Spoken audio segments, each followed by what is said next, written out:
चा whole square is equal to A square plus twice A B plus B square. कसं काय हा formula कसा डिराइव्ह झाला हे तुम्हाला मी आता प्रूव्ह करून दाखवणार.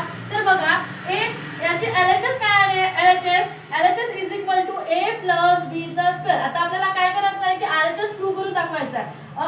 a प्लस b चा स्क्वेअर, स्क्वेअरचा अर्थ काय होतो की a प्लस b हे दोनदा काय आहे मल्टिप्लाय आहे. ठीक आहे. मग आता काय करायचं अशा वेळेस की ह्या ब्रॅकेटने ह्या ब्रॅकेटला मल्टिप्लाय करायचं. तर ह्या ब्रॅकेटच्या अंदर कोण आहे, a आहे. तर सगळ्यात पहिलं a ने a प्लस b ला मल्टिप्लाय करा. नंतर कोण आहे, प्लस बी आहे. तर प्लस बी ने a प्लस b ला मल्टिप्लाय करा.